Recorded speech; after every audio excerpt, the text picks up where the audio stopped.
Film ini mengisahkan seseorang yang memiliki darah keturunan iblis. Namun ia bercita-cita ingin menjadi pembasmi siluman dan menolong rakyat dari segala mara bahaya. Kala itu terjadi teror para siluman. Pemuda ini berusaha menolong semua orang-orang. Akan tetapi perjuangannya itu tak pernah dihargai oleh gurunya serta murid-murid Kisan yang lain. Karena dia terlahir dari seseorang penjual tahu dan memiliki kasta yang rendah. Pada suatu ketika, ternyata dia adalah sosok yang ditakdirkan menguasai kitab gulungan hati, yaitu kitab yang disempurnakan dengan ilmu Tao. Gimana keseruan filmnya? Silahkan teman-teman subrek channel ini terlebih dulu dan jom kita lanjut ke alur ceritanya.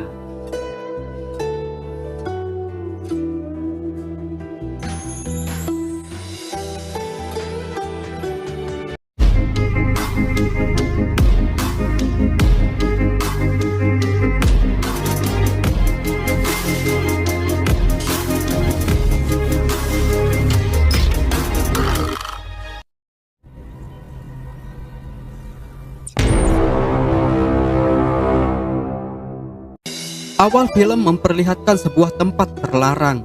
Di sini merupakan tempat hampa dan dipenuhi mekanisme sakti. Secara tiba-tiba beberapa ekor tikus datang. Mekanisme sakti ini aktif. Tikus-tikus itu pun berterbangan melawan arah gravitasi. Tempat terlarang ini bernama Lembah Wuji. Di sini terdapat segel sanseng yang dijaga oleh perguruan Kisan. Konon, di dalam segel ini iblis yang bernama Zuanzhen dikurung.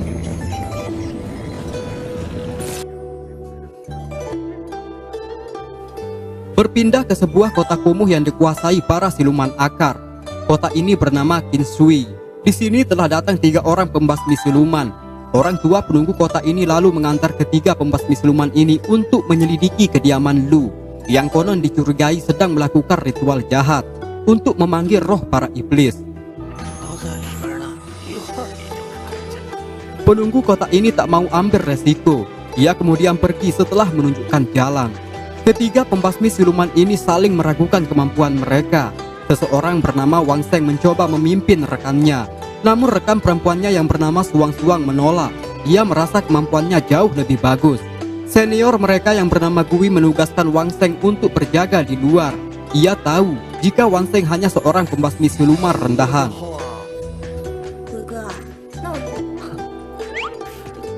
Gui dan Suang-Suang memberanikan diri masuk ke dalam rumah tersebut. Di sana terlihat berantakan dipenuhi akar dan semak-semak belukar. Gui menemukan mayat yang terlihat menjadi mumi. Tampak tempat ini seperti sarang pemujaan. Benda dan barang berharga pun terdapat begitu banyak. Mereka lalu lupa dengan tugasnya untuk membunuh siluman karena tertarik dengan barang berharga tersebut. Tak lama kemudian, terdengar suara seseorang yang merasa terganggu dengan kedatangan mereka. Ternyata pemilik suara itu adalah siluman akar. Ia sedang mengambil energi para manusia yang telah dia bunuh.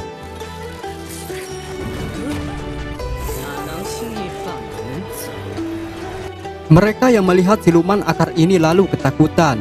Gui sengaja pingsan dan membiarkan Suang-Suang sendirian melawan siluman ini. Mau tak mau, Suang-Suang harus menyerang. Namun kekuatan siluman ini teramat besar. Dengan mudahnya juga, siluman ini mengalahkan Suang-Suang.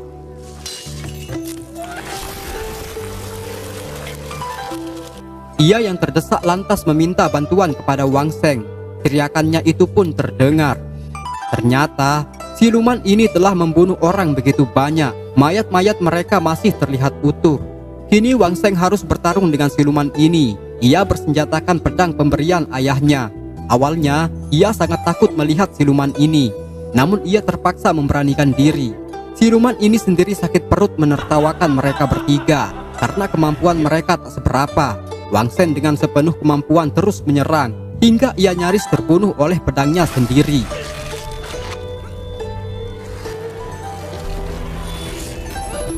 Siluman ini heran, kekuatannya sendiri mulai berkurang. Ternyata kekuatan itu dikendalikan oleh seorang pendekar wanita yang bernama Mu Chen. Siluman ini menyadari kemampuan lawannya. Ia terlihat pasrah dan menyerang seadanya.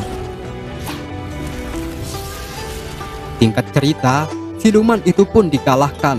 Wang Seng kemudian hendak berterima kasih kepada Mu Chen. Di sini ia meminta agar Mu Chen mau membawanya bergabung dengan perguruan Qisan. Namun Mu Chen menolak karena tempat tersebut tak sembarangan orang bisa menemukannya.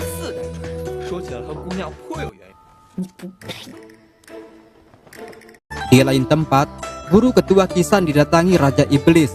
Ia diminta agar menyerahkan kitab gulungan hati. Hal ini tentu akan membahayakan umat manusia jika kitab tersebut jatuh ke tangan iblis. Sang guru menolak. Ia pun diserang beberapa kumpulan kelelawar. Namun ini semua mimpi yang menandakan kebangkitan iblis yang bernama Xuanzhen akan segera datang. Guru Mingsu kemudian memberitahu ketiga murid seniornya jika iblis Xuanzhen akan segera bebas. Pertanda buruk juga sering terjadi, walaupun cahaya segel itu masih menyala dan belum padam. Satu-satunya orang yang bisa melawan Xuanzhen adalah orang yang ditunjuk kitab gulungan hati. Di antara murid kisah yang bernama Wu Yang lalu bertanya, apakah sang guru telah menemukan sosok orang tersebut? Guru lalu memanggil mereka bertiga. Ia kemudian bertanya, apakah mereka pernah memimpikan kakek guru? Mereka terdiam, sebab salah satu tak ada yang pernah bermimpi demikian. Sang guru kecewa, karena kriteria orang yang dipilih oleh kitab tersebut adalah orang yang mimpi bertemu dengan kakek guru. Konon, kakek guru hanya berpesan kepada orang yang menemuinya. Pesan kakek guru itu merupakan sebuah rahasia yang menyangkut dengan kitab gulungan hati. Pada scene selanjutnya, Wang Sheng bertanya kepada penduduk arah menuju Gunung Dai. Namun tak sembarang orang dapat menemukan gunung tersebut. Gunung Dai ini dihuni oleh orang-orang perguruan Qisan. Wang Sheng kemudian masuk ke tempat asrama kosong. Di sana tak ada satupun orang yang ditemukan. Cahaya lilin menyinari tempat ini. Tiba-tiba, Wang Sheng merasakan keanehan. Pedangnya pun hilang seketika. Ternyata, itu adalah ulah orang tua berjanggut putih. Ia menggunakan pedangnya Wang Sheng sebagai tusuk ayam panggang, sambil berkata, ayam adalah makanan lezat manusia. Wang Sheng marah dengan kelakuan orang tua ini. Ia berusaha mengambil pedangnya, namun tak disangka kekuatan orang tua berjanggut putih ini sangat sakti. Wang Sheng tak bisa melawannya. Dengan menggunakan akal, Wang Sheng akhirnya bisa mengalahkan dan mengambil pedangnya kembali. Kemudian ia pergi sambil memakan ayam panggang tersebut.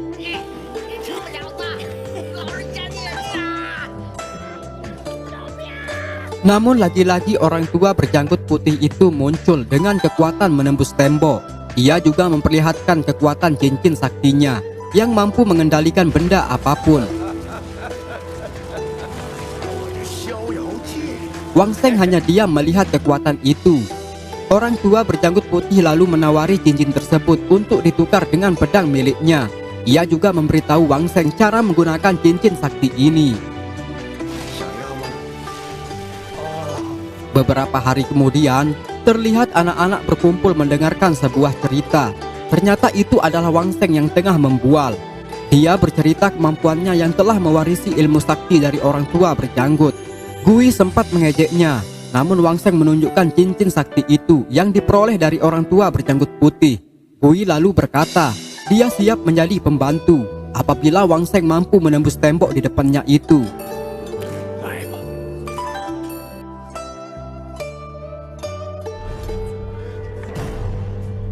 Ia kemudian tanpa ragu akan membuktikan kekuatannya di hadapan orang banyak. Mantra ngawurnya pun diucapkan. Semua mata kemudian tertuju melihat jurus itu. Orang yang kebetulan duduk di atas tembok itu pun terjatuh dengan kekuatan Wang Sheng. Namun ternyata usahanya justru sia-sia saja. Gui lantas mengoloknya.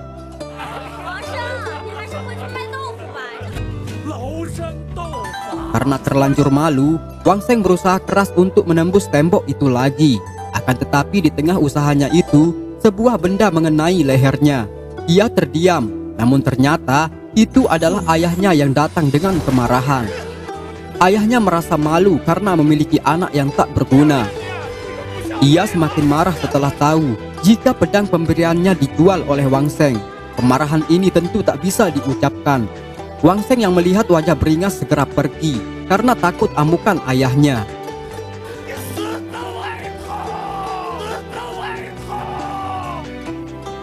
Wang Sheng akhirnya kembali mencari orang tua berjanggut putih. Ia merasa sangat ditipu. Namun di tempat itu, orang tua tersebut tak ada. Tanpa sengaja Wang Sheng melihat sebuah pintu. Ia kemudian membukanya dan perlahan masuk. Ruangan ini sangat rahasia. Hanya orang-orang yang beruntunglah yang bisa melihat pintu ini.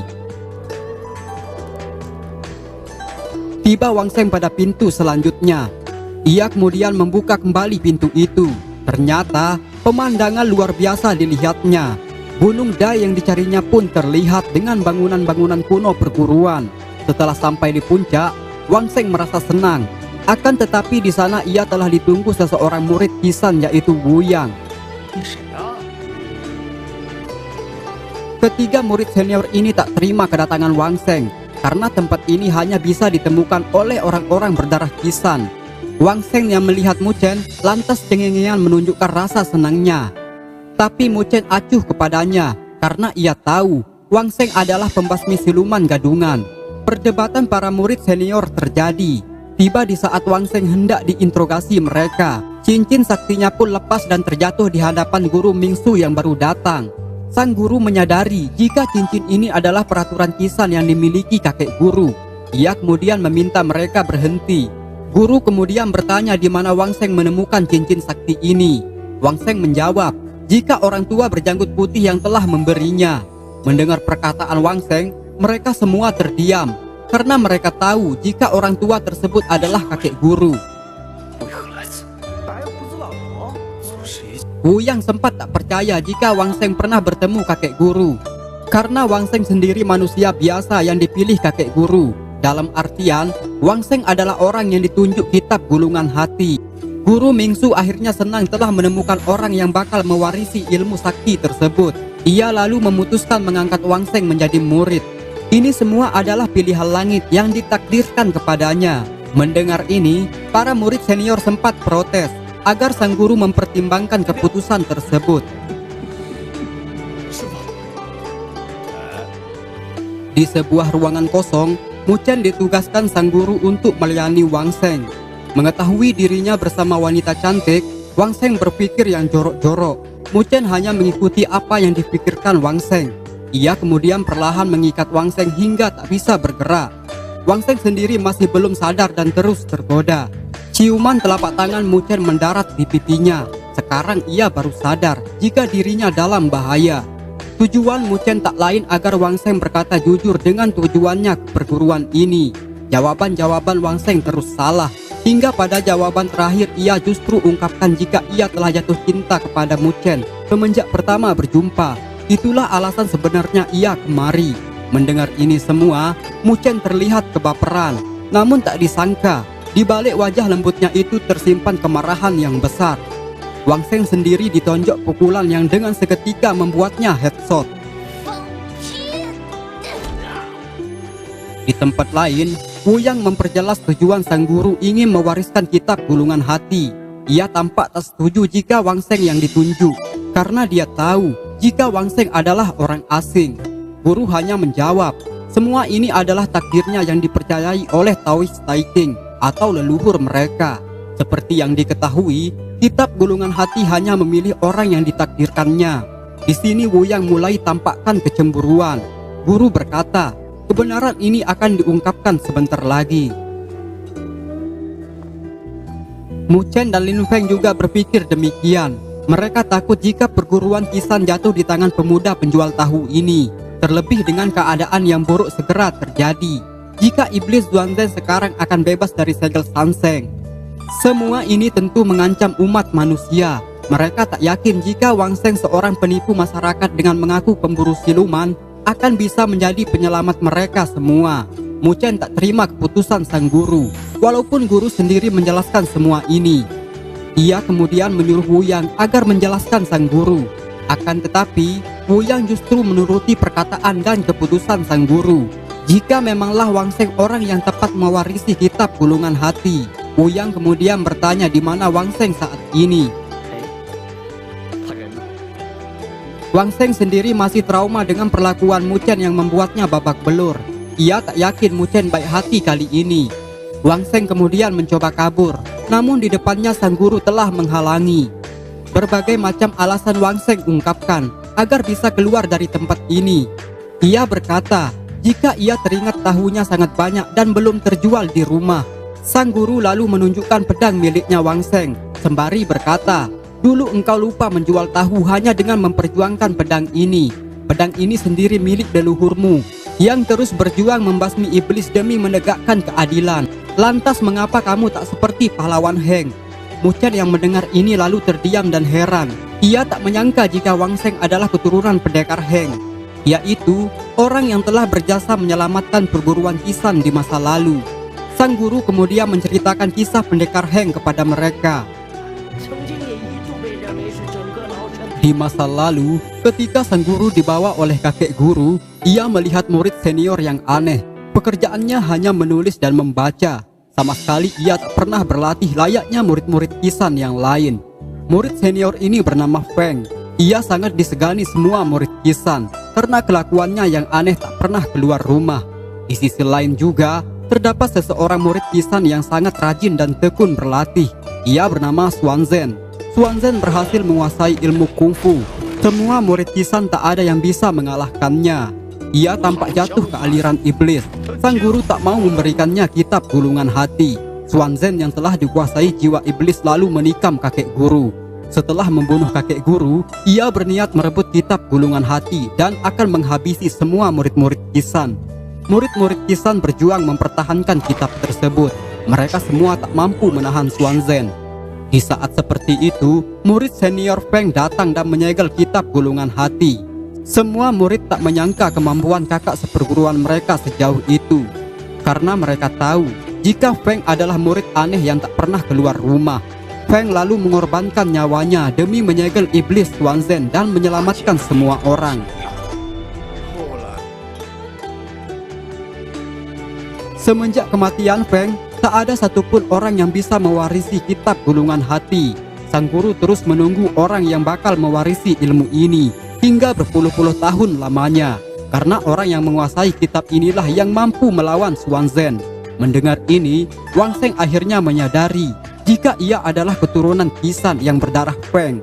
Tentu tugasnya menyelamatkan semua orang ada di pundaknya. Pertanda kemunculan Xuanzhen telah diprediksikan. Wu Yang mempengaruhi Lin Feng dan Mu Chen agar mau pergi ke lembah Wuji. Sempat Mu Chen tak mau, karena ini semua melanggar perintah sang guru. Mereka berniat ke sana hanya untuk memperkuat segel Sanseng yang mengurung Xuanzhen.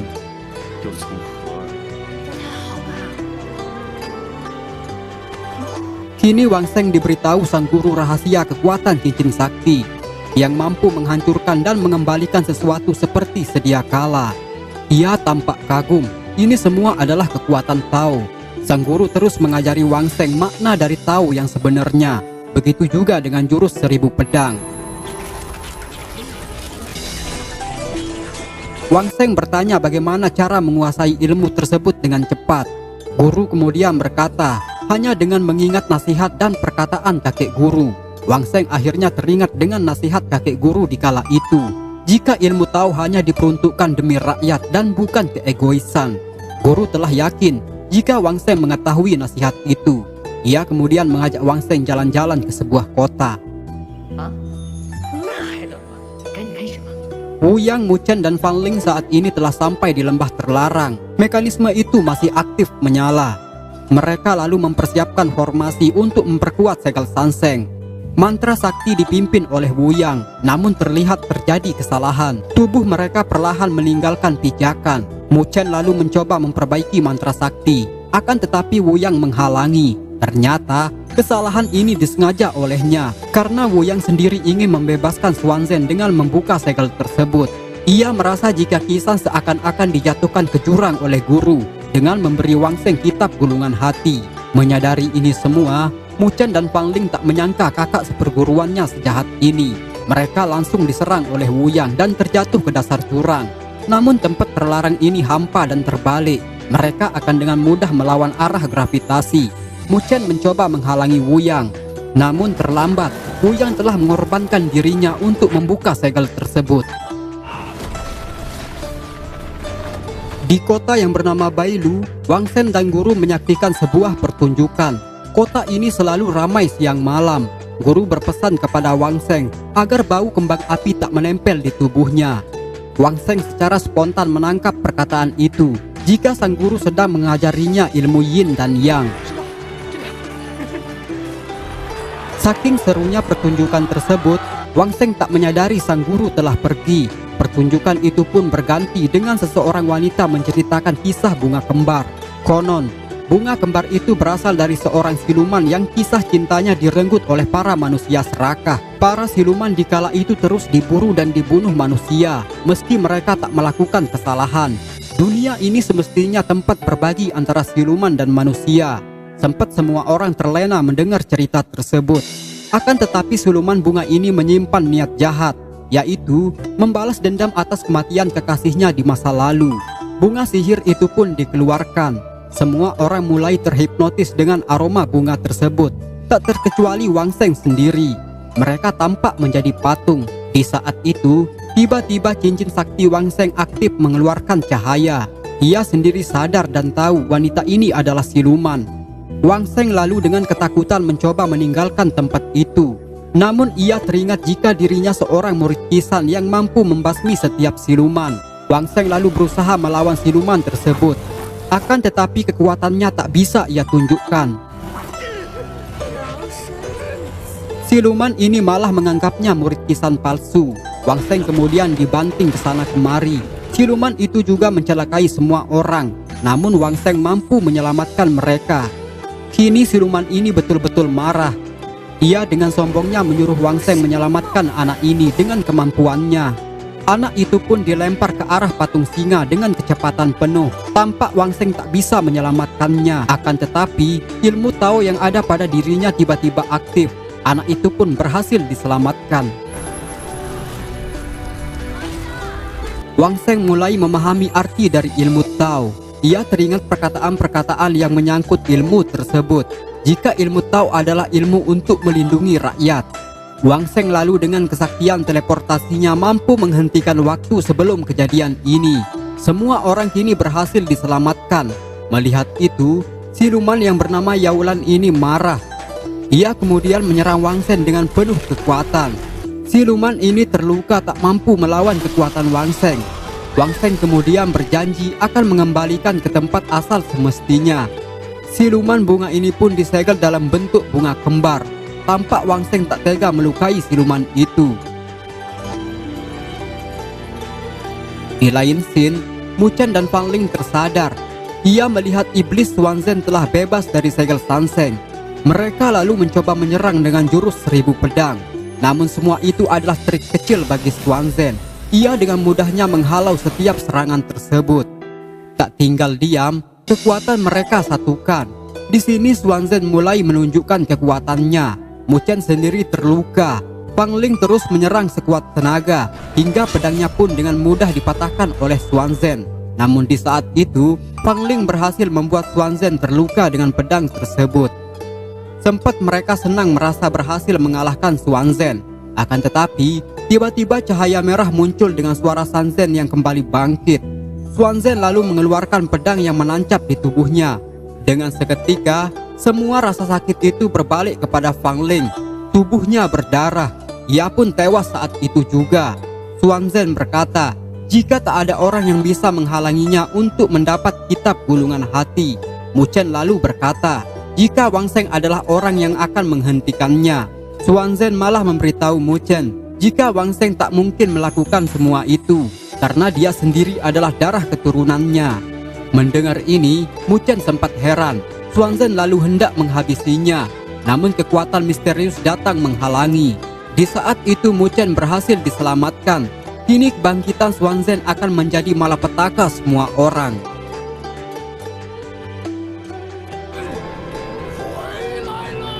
Di bawah pohon besar, Wang Sheng menanam bunga kembar siluman yang mau mati itu. Guru yang melihatnya lalu bertanya, kenapa kau selamatkan siluman itu? Wang Sheng hanya menjawab, jika setiap siluman itu ada yang baik juga. Jadi ia sengaja membantu siluman bunga itu untuk mencari tempat yang baru. Ia merasa kasihan kepadanya. Mendengar itu, sang guru bangga dengan Wang Sheng. Ia kemudian berkata, jika saatnya ini adalah waktunya untuk mengajari Wang Sheng ilmu selanjutnya. Wang Sheng merasa tak siap. Ia kemudian meminta waktu, sembari mengejek perkataan sang guru yang sering mengucapkan kata "tunggu sebentar lagi". Mereka lalu dengan candaan menuju ke perguruan. Namun di sana ia melihat Mu Chen yang telah terluka. Mu Chen kemudian melaporkan kejadian sebenarnya kepada sang guru jika Xuanzhen telah bebas. Sang guru hanya terdiam mendengarnya. Ia juga tampak menyembunyikan rahasia besar jika Wang Sheng sebenarnya adalah keturunan iblis Xuanzhen yang telah berkhianat kepada perguruan Qisan. Rahasia ini tentu Mu Chen ketahui. Ia kemudian memaksa sang guru agar mengatakan ini semua kepada Wang Sheng jika Wang Sheng sebenarnya bukanlah keturunan senior Feng, melainkan iblis Xuanzhen. Guru terdiam tak mampu berkata. Mu Chen lalu hendak memberitahu kebenaran ini. Akan tetapi sang guru dengan berat hati sampaikan ini kepada Wang Sheng. Wang Sheng yang mendengar semua itu sempat tak percaya jika dirinya adalah keturunan iblis. Ia kecewa sambil berkata, "Kenapa kalian tega membohongiku di atas kebohongan?" Guru menjawab, "Semua ini adalah pilihan dari Tao Tai King atau kakek guru. Tentu memiliki arti dan rencana yang besar untuk melindungi semua orang dari Xuanzhen." Dengan kekecewaan juga, Wang Sheng meninggalkan perguruan ini, walau sempat dicegah sang guru. Setibanya Wang Sheng di kota, ia disambut semua orang yang tengah berhalusinasi. Ia kemudian menuju ke rumahnya. Sang ayah senang melihatnya telah pulang. Wang Sheng kemudian disuruh ayahnya untuk memberi salam hormat kepada kakeknya. Dan ternyata itu adalah Xuanzhen. Bukannya memberi salam, Wang Sheng malah mengeluarkan pedangnya. Tentu hal ini membuat kakeknya tersinggung dan berkata, jika pedang itu untuk menghadapi musuh, bukan keluarga sendiri. Wang Sheng kemudian mengeluarkan kesaktiannya dan melihat kenyataan jika semua orang di kota ini telah mati dan hanya menyisakan ayahnya. Xuanzhen berusaha mempengaruhi Wang Sheng jika harapan ayahnya sangat besar menjadikannya orang yang sukses dan terhormat.